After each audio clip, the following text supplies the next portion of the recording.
104 days. That is how long Nancy Guthrie has been gone.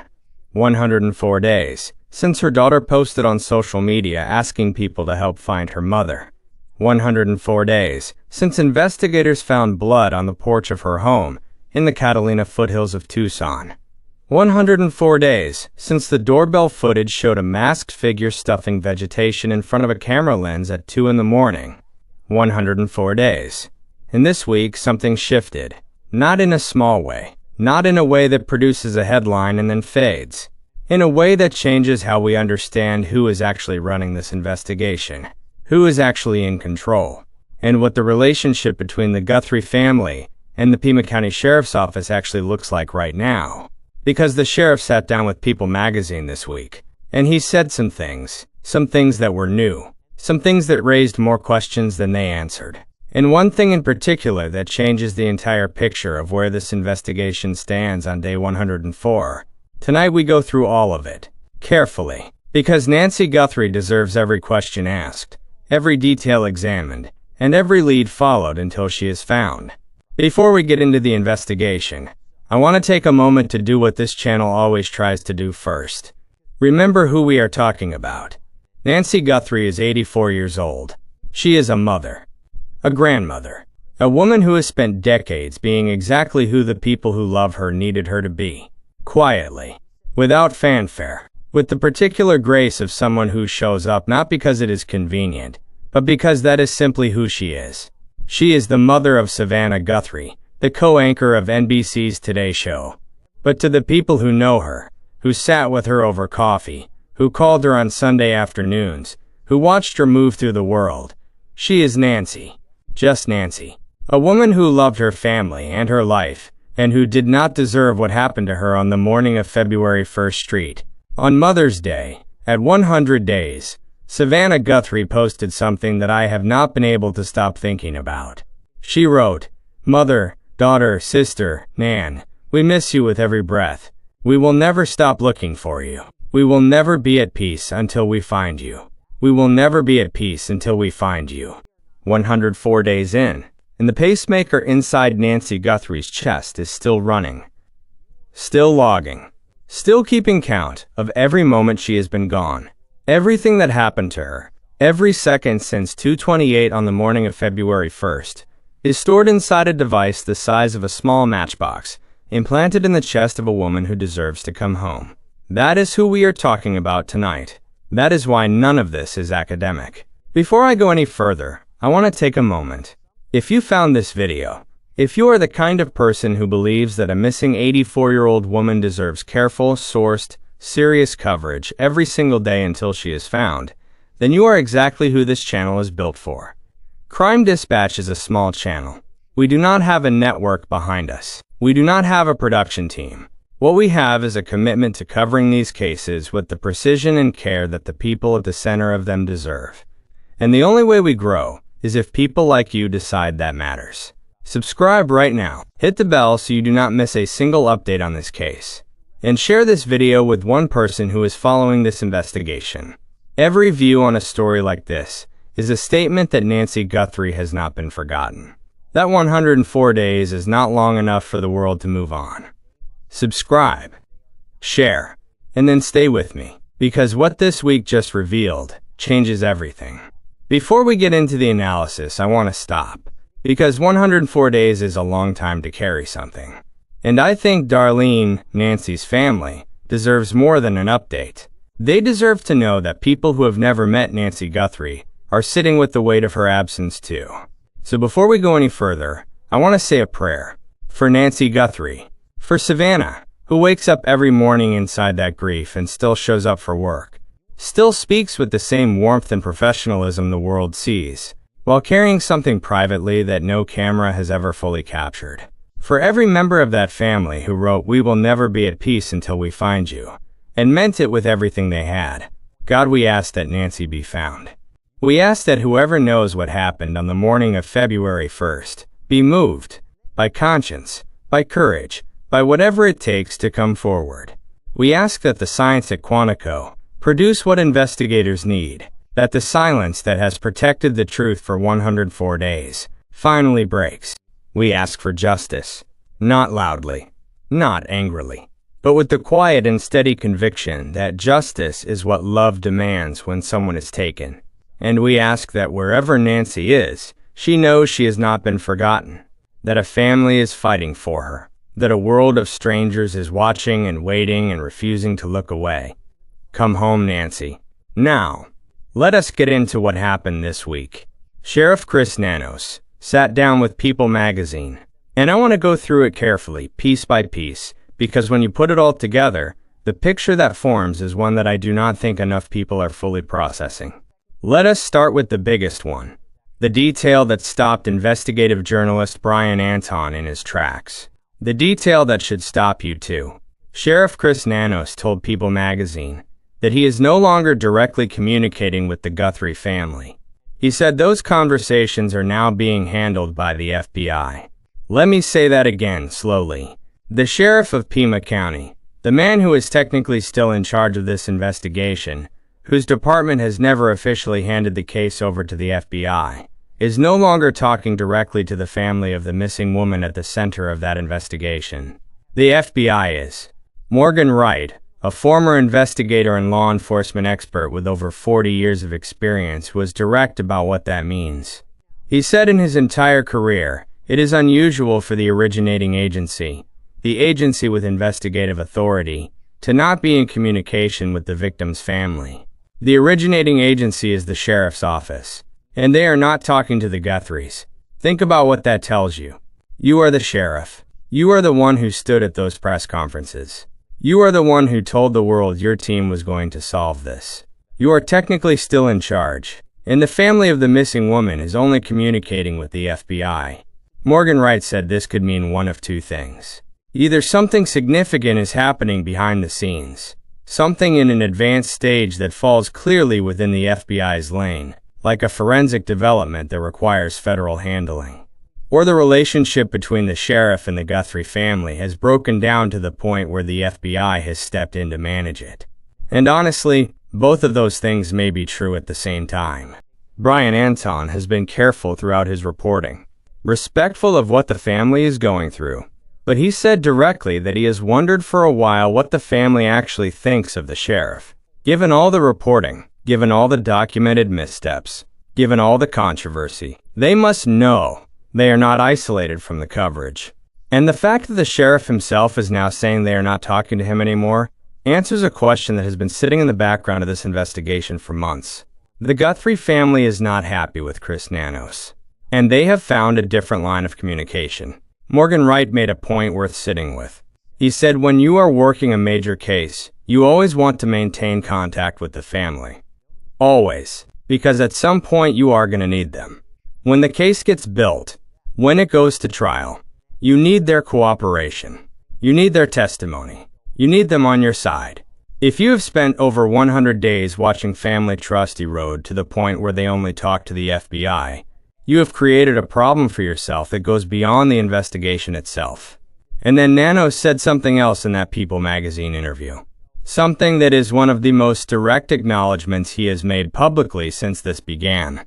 He said, "The public is frustrated. Even the Guthrie family." He said that, out loud, to a national magazine. The sheriff is technically in charge. The FBI is actually running things, and the Guthrie family knows it. Now let me move to the DNA. Because Nanos said something this week that is simultaneously the most optimistic and the most alarming thing he has said publicly since this investigation began. Here is his direct quote from the People magazine interview. He said, "I know we have DNA that is unknown who the contributor or depositor is, but I think they are getting closer to finding out who that was. I have confidence in our labs. When the labs tell us there is nothing else we can do, well, then maybe we have got a problem. We have got a cold case. But right now, the labs are not telling us that." Let me break that down piece by piece, because each part matters. The optimistic part first. He said they are getting closer to finding out who the DNA contributor is. That is new. That is specific. That is the first time we have heard him use the phrase, getting closer in the context of DNA identification, rather than the investigation overall. Morgan Wright explained what that phrasing likely means in practical terms. He said when the sheriff says getting closer, the analysis is probably already complete. What they are likely doing now is the genealogy work, building family trees from partial DNA matches, working outward from second and third cousin connections in public databases, narrowing the candidates. That process, according to Wright, takes anywhere from 60 to 90 days just to get a solid read on the landscape. The hair sample was sent to Quantico and Estra Forensics in mid-April. 60 to 90 days from mid-April puts you at mid-June to mid-July. We may be approaching the window where that work starts to produce results. But now the alarming part. Nanos also said, if the labs tell us there is nothing else they can do, then maybe we have a cold case. Cold case. He said those words out loud for the first time publicly. Brian Anton noted that moment directly. He said his sources close to the investigation have been telling him exactly that. They are waiting on the DNA, and if it does not produce something, there is not much else to go on right now. No solid suspect. No dominant lead. Essentially waiting on the lab. Morgan Wright added critical context that everyone following this case needs to hear. He said, DNA does not come with a date and timestamp. You do not know when that hair was deposited, or under what circumstances. The first week of this investigation, what Sergeant Aaron Cross himself called chaotic, means there is a real possibility that DNA found inside Nancy's home was introduced not by the perpetrator, but by someone with legitimate access to the property in the days surrounding the disappearance. That is a sobering thing to sit with, because it means that even if the genetic genealogy work produces a name, that name still has to be placed in context, still has to be corroborated, still has to survive the challenge that any competent defense attorney would immediately raise. Morgan Wright also addressed the gloves found 2 miles from Nancy's home. He said those gloves turned out to be, in his words, a nothing burger, because they were never definitively tied to the crime scene. DNA on a surface you were never confirmed to have been near means nothing without that connection. So where does that leave us? The DNA is the best lead they have. The sheriff believes they are getting closer. The genetic genealogy work is ongoing. C.C. Moore and Estra Forensics are involved. The science is real, and it has worked in other cases. But the cold case warning, coming from the sheriff himself, tells you exactly how much is riding on that lab. Everything. Now I want to spend real time on something Morgan Wright said this week that is one of the most genuinely new analytical frameworks applied to this case.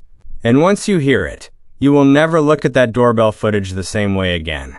For over 100 days, the debate around the figure at Nancy's door has focused on one question. Was he trying to hide his face? Or was he performing for some other reason? Morgan Wright has a different theory entirely. And he was very clear. It is not based on speculation. It is based on training, experience, real case data, and the National Crime Victimization Survey. He said, the guy at the door was not worried about being identified. Let that land for a second. He was not worried about being seen. He stood there with a flashlight in his mouth. He stuffed vegetation in front of the lens. He moved slowly. He was wearing a mask. He was covered head to toe. He had time. So what was he worried about? The vehicle. Here is the logic. And it is compelling. A vehicle is trackable in a way that a masked face is not. A vehicle has a make, a model, a year, a color, a partial license plate, a distinctive feature that a camera captures, and that law enforcement can use to identify it, through DMV records, through intelligence files, through the kind of reverse lookup that Morgan Wright described from his own career. He talked about a fatality accident he worked as a state trooper. All they had was a small piece of a vehicle's grille. From that one piece, the year, the make, the model, a partial win, they tracked down the vehicle. One small piece of physical evidence, and they found the car. Now apply that to this case. If the doorbell camera had been actively recording and transmitting to the cloud when the vehicle pulled up, the one Nancy's blood stops at the curb right next to, the one she was loaded into, investigators would have had that footage within hours, and they would have had a vehicle to trace. So the figure at the door was not covering the camera to hide his face. He was covering the camera to hide the car, because he knew the car was the most identifiable, most traceable element of the entire operation. That is not someone who stumbled into this. That is someone who understood how vehicle identification works in law enforcement, who planned around the investigative process specifically, who knew that a masked face in surveillance footage is a problem, but a vehicle on that same footage is a catastrophic problem. The kind that leads to your home address through a DMV database within 24 hours. Morgan Wright also pointed to the blood.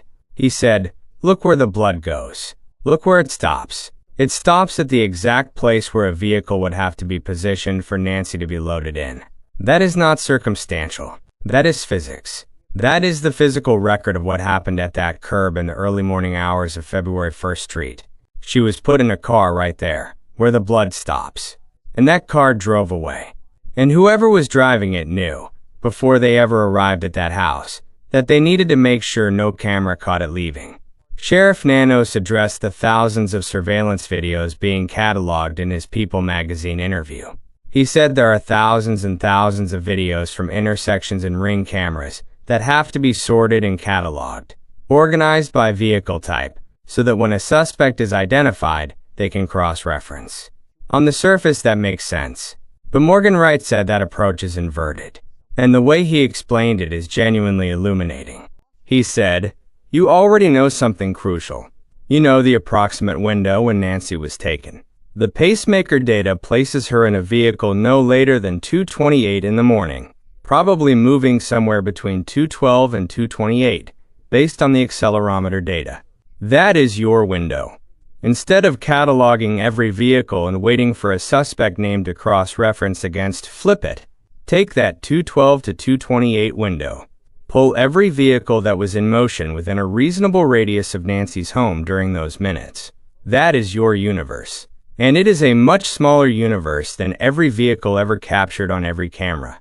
He called it egress analysis. You look at the ways out. The road south toward Interstate 19. The route toward Nogales. The corridor heading toward the border. You look at what vehicles were moving through those corridors in that specific time window. And you start eliminating. Not that car. Wrong direction. Not that car. Wrong size. Not that car. Wrong timeline. And you keep eliminating until you have a manageable subset of vehicles of genuine interest. And then, and this is the part that matters, he said, if any of those vehicles also appear at a border crossing within a plausible time frame, that connection becomes significant. You cannot drive from Nancy's house to the Nogales crossing in 15 minutes. Physically impossible, but an hour and a half to 2 hours later, plausible, especially with a cooling off period somewhere along the route. So you cross-reference the vehicles in your egress window against vehicles that cross the border in the appropriate time frame, and you look for overlap. That is not speculation. That is logistics. That is physics. And it is the kind of analysis that narrows a search from thousands of videos down to a handful of real candidates. Morgan Wright said he actually built an egress map, showing the ways out of the Catalina foothills area and the time constraints on each route. And he said the approach Nanos described, cataloging everything and waiting for a name to match against, is less efficient than starting with the time window and working backward. The vehicle was the most important thing to conceal. And it may already be traceable, through the right combination of timestamp analysis, egress mapping, and border crossing records. The question is whether that work has been done, and whether it has produced something investigators are not yet ready to share publicly. If you have stayed with me this far, if you believe that a woman who has been missing for 104 days deserves this level of attention and this level of care, I want to ask one more thing. Share this video, not for this channel, for Nancy, for Savannah, for a family that has been writing, "We will never stop looking," for 104 days, and means every word. Share it. Brian Anton asked Morgan Wright the question that has been sitting at the center of this investigation since day one. Was this a burglary gone wrong? Or was this a targeted abduction? Morgan Wright's answer was about as definitive as I have heard from anyone with his level of experience. He said, "There is very little, if anything, to indicate that this was a burglary gone wrong." His reasoning matters, so let me walk through it carefully. He said a burglary and a kidnapping require completely different skill sets and completely different mindsets. A burglary is about theft. You go in, you take things, you leave. You do not want contact with anyone inside. Contact means complications. Contact means witnesses. Contact means things get messy. A kidnapping is about control. It requires planning from the moment of entry. It requires planning for the physical management of another person, for transport, for containment, for what comes after you leave the house with someone who does not want to come with you. You cannot accidentally slide from burglary mode into kidnapping mode, mid-operation. Those are not compatible mindsets. You do not walk into a house expecting to steal things and walk out with an 84-year-old woman as a hostage, unless you came in specifically planning to do exactly that. And then Morgan Wright said something that is the most important framing of this case, said publicly, in over 100 days. He said this is a no-body homicide, not a missing person case, not a kidnapping for ransom, a no-body homicide, which means he believes Nancy Guthrie is no longer alive, and that the investigation should be working from that premise. He listed the reasons: her age, her cardiac condition, the time of night she was taken, the blood, the medication critical to her survival left on the counter, the ransom notes sent to media outlets rather than directly to the family, the Bitcoin wallet that has never been touched. All of it, in his assessment, points not to someone being held somewhere waiting to be ransomed, but to a crime that was completed on the night of January 31st Street. I want to be careful here.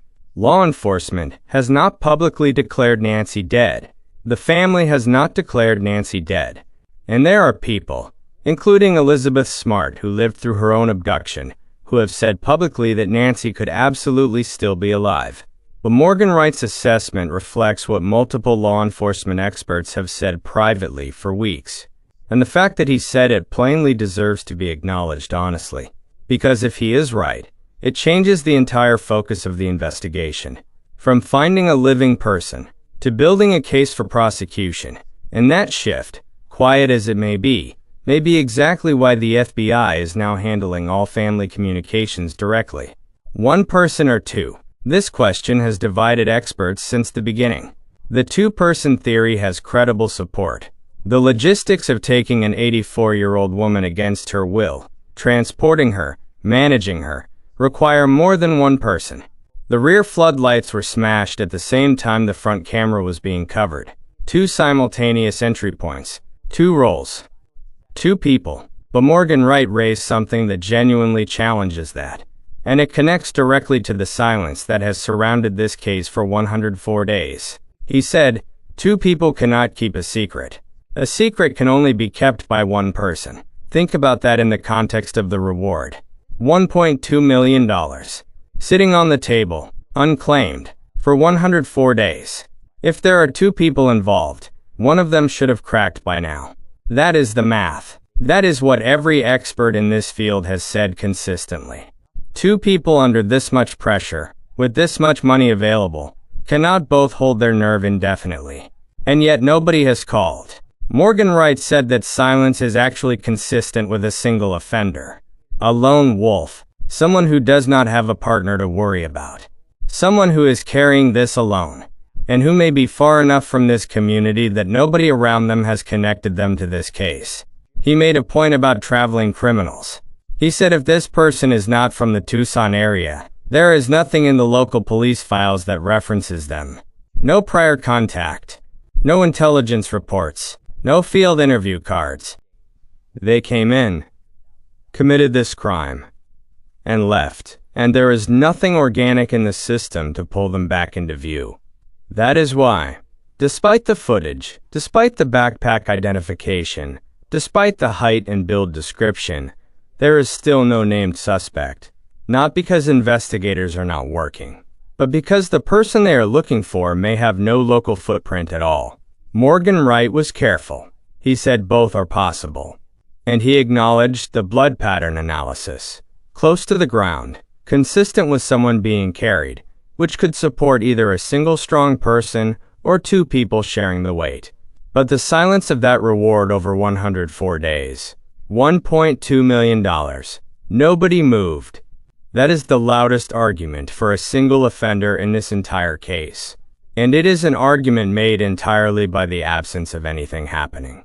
Nanos went out of his way in the People magazine interview to push back against everything FBI Director Kash Patel said publicly. He said coordination with the FBI began soon after learning of Nancy's disappearance. He said the FBI was with us from day one. He said Director Patel has his right to his opinions, adding that he believes some remarks were factually inaccurate. We have been through this contradiction before, but something new emerged this week that deserves attention. Dr. Matthew Hines, one of the Pima County supervisors, said something that Brian Anton flagged as something he had not heard discussed before. Hines said that beyond the investigative argument for letting the FBI handle the DNA, there was also a financial argument. He believes the Nancy Guthrie case has already cost Pima County approximately $1 million, and that if they had simply let the FBI take the DNA and manage the investigation from the beginning, the county would have saved enormous resources. The FBI investigation would have been federally funded. Instead, the county has been carrying the financial burden of a case that required resources far beyond what a standard sheriff's department handles. $1 million of county money on a case that the FBI director said his agency was ready to handle from night one, with hundreds of agents, with a fixed-wing aircraft with the most advanced forensic laboratory in the country. And the sheriff said no. Morgan Wright was measured in his assessment of the criticism toward Nanos. He said not all of it is fair. Some people criticize without understanding how investigations actually work. DNA results do not come back in 44 minutes because that is how long a television drama runs. Mixed DNA, convoluted DNA, is genuinely difficult to analyze in a way that holds up in court.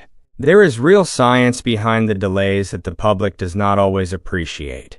But he also said, the record speaks for itself. And the record right now shows a Pima County Board of Supervisors that compelled the sheriff to give sworn testimony under oath. A bipartisan group of supervisors calling for his resignation. A county that has spent $1 million on a case the FBI was ready to lead from night one. And a Guthrie family that is no longer speaking to the sheriff at all. That is the record, and it speaks for itself. Let me bring it all together. Day 104. Here is what this week's developments actually tell us. The sheriff is no longer talking to the Guthrie family. The FBI is handling all family communications. That tells you who is actually running this investigation, regardless of what the official chain of command says on paper. The DNA is the central thread. Nanos said they are getting closer to identifying the contributor. Morgan Wright said that phrasing suggests genetic genealogy work is already underway. The 60 to 90-day timeline from mid-April puts us potentially within weeks of a development. But Nanos also said if the labs come back with nothing, we might have a cold case. From the sheriff himself, publicly. For the first time, the vehicle theory reframes the entire doorbell footage. The figure was not covering the camera to hide his face. He was covering it to hide the car. Because the car was the one piece of this operation that could be definitively identified and traced. That level of planning suggests someone who either has operational experience or prepared for this with unusual care and precision. The egress analysis approach, starting with the time window and working backward through vehicle movement and border crossing records, may already be narrowing a field that Nanos described as thousands of videos into something more manageable. The physics of what is possible in a 212 to 228 window are finite, and finite means traceable. The single offender theory gains credibility from the silence of the reward. $1.2 million over 104 days. Nobody has called, and if two people were involved, that silence is increasingly difficult to explain. And let me be honest about what we still do not know. We do not know where Nancy Guthrie is. We do not know if she is alive. We do not know what the DNA at Quantico has actually produced. We do not know what happened in the days Kash Patel says the FBI was excluded. We do not know what is on that sealed 911 call. These are not small gaps. These are the central questions. The FBI has the DNA at Quantico.